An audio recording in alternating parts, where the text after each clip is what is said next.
Rais wa Ukraine Volodymyr Zelensky amesema maafisa wa Ukraine na Marekani watakutana kwa mazungumzo ya amani nchini Saudi Arabia Jumatatu ijayo baada ya Kremlin kuthibitisha mazungumzo ya Marekani na Urusi siku hiyo hiyo. Kiongozi wa Ukraine alisema Rais wa Urusi Vladimir Putin lazima akome kutoa matakwa yasiyo ya lazima ambayo yanaongeza muda wa vita.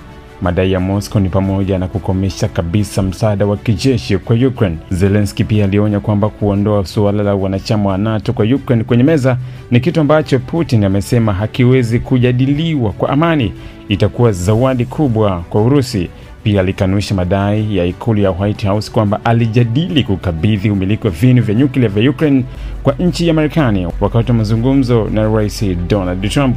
Mazungumzo ya hivi punde yanajiri wakati ambapo Marekani inajaribu kusuluhisha usitishaji mapigano kati ya mataifa hayo mawili baada ya mapigano ya zaidi ya miaka mitatu. Zelensky na Putin wamekubaliana kusitisha mapigano kimsingi wakati wa mazungumzo na Marekani, lakini hakuna makubaliano yaliyofikiwa kufikia sasa kutokana na hali zinazokinzana.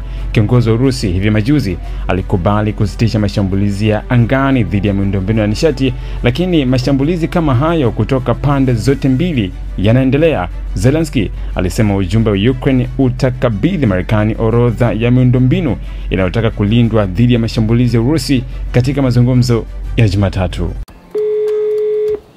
Clever vipi?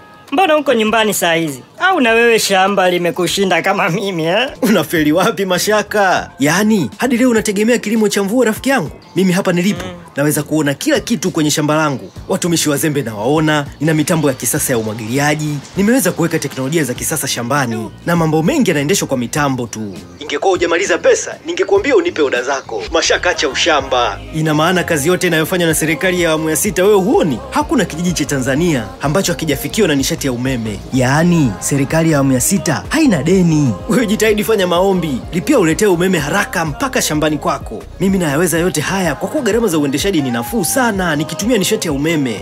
Utajanjaruka lini Mashaka wewe? Unatufikia nishati ni maendeleo. Umewaka huo. Unatufikia.